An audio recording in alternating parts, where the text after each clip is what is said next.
Assalamualaikum warahmatullahi wabarakatuh. Salam sejahtera bagi kita semua. Om Swastiastu, Namo Buddhaya, salam kebajikan, salam Pancasila.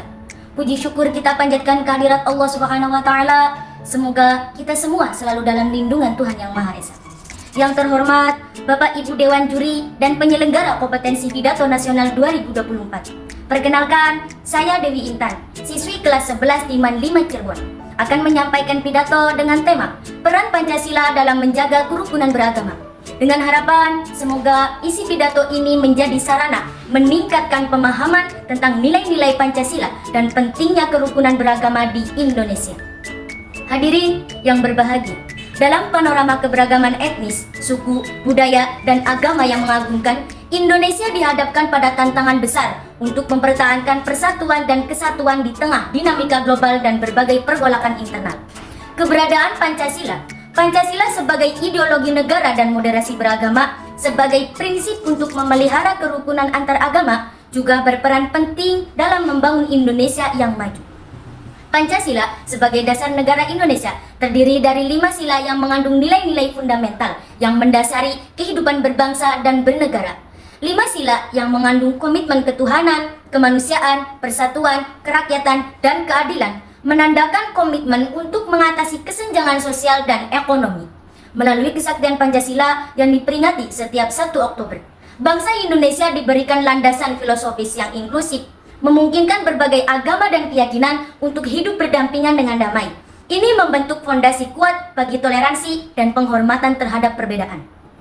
Contoh terbaru, kasus pembubaran peribadatan kembali terjadi.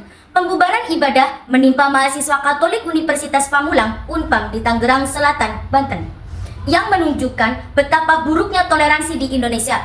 Negara dipandang abai untuk melindungi kebebasan beragama dan beribadah warga negaranya. Padahal, kebebasan beragama di Indonesia sendiri pada dasarnya telah dijamin oleh negara. Kejadian ini bermula ketika beberapa warga Tangerang Selatan membubarkan mahasiswa Katolik Unpam saat melaksanakan ibadah doa Rosario. Pembubaran tersebut dipicu karena warga resah dengan aktivitas sejumlah mahasiswa yang dinilai kerap membuat gaduh. Pembubaran pada akhirnya berujung pada penyerangan dan penganiayaan terhadap mahasiswa. Bahkan 1 orang diketahui terluka usai terkena senjata tajam. Dari kejadian tersebut, pihak berwajib kemudian menetapkan ketua RT dan 3 warga lainnya sebagai tersangka dalam kasus pembubaran ibadah. Peristiwa tersebut merupakan bentuk pelanggaran atas kebebasan beragama dan berkeyakinan, sekaligus cerminan dari lemahnya toleransi di tengah kebinekaan Indonesia. Pasal 28E ayat 1 Undang-Undang Dasar Negara Republik Indonesia tahun 1945. Undang-Undang Dasar tahun 1945 jelas menegaskan bahwa setiap orang bebas memeluk agama dan beribadat menurut agamanya. Lebih lanjut, pasal 29 ayat 2 Undang-Undang Dasar tahun 1945 juga menyatakan negara menjamin kemerdekaan tiap-tiap penduduk untuk memeluk agama masing-masing dan untuk beribadat menurut agama dan kepercayaannya. Dengan demikian, negara tidak dapat melarang agama apapun yang masuk dan berkembang di Indonesia sepanjang sesuai dengan prinsip ketuhanan Yang Maha Esa dan tidak menyinggung prinsip dan kepercayaan umat agama lainnya. Hadirin yang berbahagia, dalam konteks relasi Pancasila dan moderasi beragama, Presiden Joko Widodo bahkan telah menunjukkan komitmen seriusnya dengan menekan peraturan Presiden Perpres nomor 58 tahun 2023 tentang penguatan moderasi beragama. Komitmen penguatan tersebut diharapkan dapat menciptakan masyarakat Indonesia yang harmonis, rukun, dan damai sesuai dengan tujuan dan cita-cita bangsa Indonesia dalam Pancasila dan Undang-Undang Dasar Negara Republik Indonesia tahun 1945.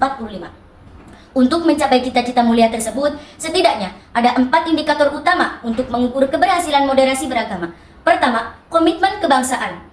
Untuk menegaskan kewajiban setiap warga negara untuk mengutamakan kepentingan bersama di atas kepentingan pribadi atau kelompok.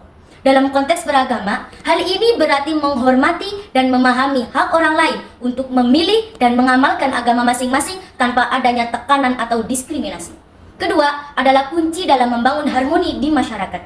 Masyarakat yang toleran mampu menerima perbedaan dan menghormati hak orang lain untuk beragama sesuai dengan keyakinan mereka. Ketiga adalah anti kekerasan. Moderasi beragama menolak segala bentuk tindakan kekerasan atau ekstremisme dalam konteks keagamaan.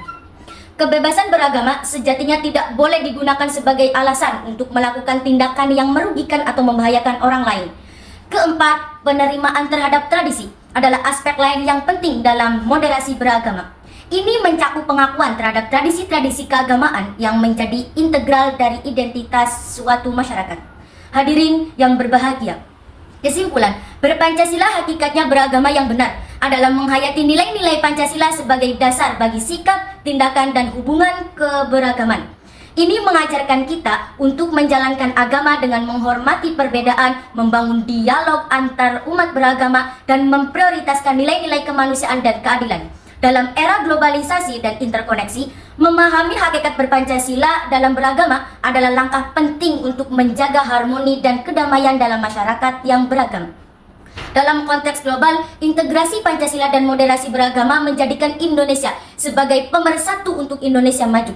Pancasila dan moderasi beragama bukan hanya sekedar konsep, tetapi juga merupakan komitmen nyata untuk membangun masyarakat yang harmonis, adil, dan sejahtera. Melalui integrasi nilai-nilai ini, Indonesia bergerak maju menuju masa depan yang lebih cerah dan bermakna untuk seluruh masyarakatnya. Salam kebajikan, salam Pancasila. Wassalamualaikum warahmatullahi wabarakatuh.